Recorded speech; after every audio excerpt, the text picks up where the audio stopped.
बिस्मिल्लाहिर्रहमानिर्रहीम, अस्सलाम वालेकुम। ब्रेस्ट हम पढ़ रहे थे, उसमें हम स्ट्रक्चर पढ़ चुके, उसमें हम चेंजेस पढ़ चुके जो ब्रेस्ट के स्ट्रक्चर में हमारे पास आती हैं। थर्ड पे आज हम पढ़ने जा रहे हैं ब्रेस्ट की आर्टेरियल सप्लाई और लिम्फ ड्रेनेज। स्टार्ट करते हैं। सबसे पहले हम देखते हैं ब्रेस्ट की हमारे पास आर्टेरियल सप्लाई क्या होती है। अब 3 आर्टरीज आपने याद रखनी है जो आपके ब्रेस्ट को सप्लाई कर रही हैं, और ये बहुत इंपॉर्टेंट है। इसकी आर्टरियल सप्लाई, इसकी lymph drainage multiple times past paper में रिपीट हो चुकी है। बहुत अच्छी तरह आपने इसको देखना है।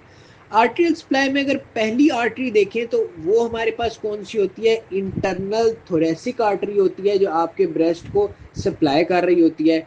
दूसरी आर्टरी हमारे पास होती है इंटरकोस्टल आर्टरी। और थर्ड आर्टरी जो हमारे पास होती है वो होती है axillary artery. 3 arteries, internal thoracic, intercostal और एक्सिलरी। ये तीनों आर्टरीज की ब्रांचेस बेसिकली आपके ब्रेस्ट को सप्लाई कर रही होती हैं। ठीक है।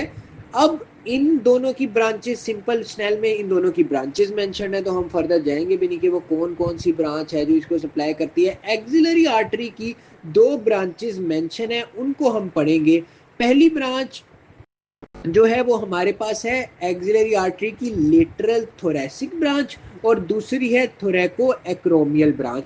तो ये आपने याद रखना है। आर्टरियल सप्लाई आज ऐसे ही बुलेट्स फॉर्म में आपने पहले लिख देना, इंटरनल थोरेसिक, दूसरी इंटरकोस्टल, तीसरी एक्सिलरी आर्टरी, और फिर एक्सिलरी आर्टरी की जो ब्रांचेज हैं, ब्रांचेज ऑफ एक्सिलरी आर्टरी, उसकी एडिंग बना के आपने 2 लिख देना, लेटरल थोरेसिक आर्टरी और थोरैको एक्रोमियल आर्टरी। तो ये आपकी आर्टरियल सप्लाई कंप्लीट हो जाएगी। बड़ी सिंपल बेसिक सी है और बहुत ही इंपॉर्टेंट है। सेकंड पे चलते हैं लिम्फ ड्रेनेज की तरफ। लिम्फ ड्रेनेज में अगर आप ये डायग्राम देखें तो मैं आपको जो पहला ब्रेस्ट का पार्ट था उसमें समझा चुका हूं कि लेटरल क्वाड्रेंट्स कौन से होते हैं जो इस साइड पे हों। अगर हम इसको यूं सेंटर से डिवाइड करें तो इस साइड में हमारे पास अपर लेटरल और लोअर लेटरल थे, और इस साइड पे अपर मीडियल और लोअर मीडियल थे। अब हमने यहाँ ये देखना है कि ये दोनों जो हैं, जो लेटरल कंपार्टमेंट्स हैं और जो मीडियल कंपार्टमेंट्स हैं, ये अलग अलग ड्रेन हो रहे होते हैं। तो 2 कंपार्टमेंट्स हैं हमारे पास, लेटरल और मीडियल। लेटरल क्वाड्रेंट्स की अगर हम बात करें कि ये कहाँ ड्रेन होंगे, तो ये आपके पास पेक्टोरल या एक्सिलरी ग्रुप ऑफ नोड्स में जो है वो ड्रेन हो रहे होते हैं। ठीक है। लिम्फ नोड्स आपकी बॉडी में मुख्तलिफ जगह पे पड़ी होती हैं। ठीक है। अब वो नोड्स कहाँ पे होती हैं? पेक्टोरल और एक्सिलर। अब एक्सिला में भी ग्रुप ऑफ नोड्स प्रेजेंट होता है। ठीक है। अगर आप ये डायग्राम देखें तो यहाँ पे आपको ये ग्रीन में ये नोड्स का एक ग्रुप नजर आ रहा है। तो आपका ब्रेस्ट के जो लेटरल क्वाड्रेंट है दोनों, वो कहाँ ड्रेन हो रहे होते हैं? वो इन नोड्स के ग्रुप में जाके ड्रेन हो रहे होते हैं।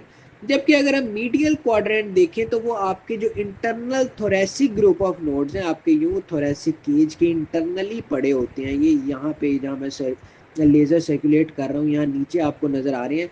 तो ये यहाँ पे जाकर ड्रेन हो रहे होते हैं आपके मीडियल क्वाड्रेंट्स। तो लेटरल क्वाड्रेंट्स कहाँ हो रहे हैं? पेक्टोरल ग्रुप ऑफ नोड्स में। मीडियल कहाँ हो रहे हैं? Internal thoracic group of nodes में।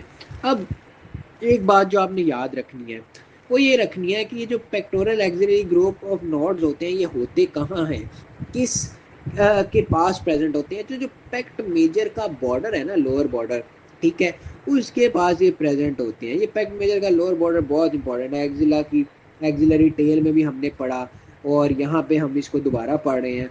तो उसके अलोंग ये प्रेजेंट होते हैं। जबकि जो internal thoracic group of nodes हैं, ये कहाँ प्रेजेंट होते हैं? ये आपकी इंटरनल थोरेसिक आर्टरी जो होती है उसके कोर्स के अलोंग प्रेजेंट होते हैं। उस आर्टरी के अलोंग आप समझें कि प्रेजेंट होता है एक ग्रुप ऑफ नोड्स। ठीक है। ग्रुप ऑफ नोड्स मतलब ये कोई 2 नोड्स नहीं होते, ये नोड्स का 3 नहीं होते, ये एक प्रॉपर ग्रुप एग्जिस्ट करता है। मल्टीपल नोड्स एग्जिस्ट करते हैं, और वो कहाँ करते हैं वो हमने पढ़ लिया। अब ना उसके अलावा posterior intercostal nodes, nodes of opposite branch, और नोड्स ऑफ ऑपोजिट ब्रेस्ट, और nodes of anterior abdominal wall, ये 3 आपने याद करनी है। इन 3 में भी जो आपका ब्रेस्ट है उसकी लिम्फ ड्रेनेज हो रही होती है। दोबारा रिपीट कर देता हूँ, पोस्टीरियर इंटरकोस्टल नोड्स होती हैं आपके पास। ठीक है। दूसरी कौन सी है?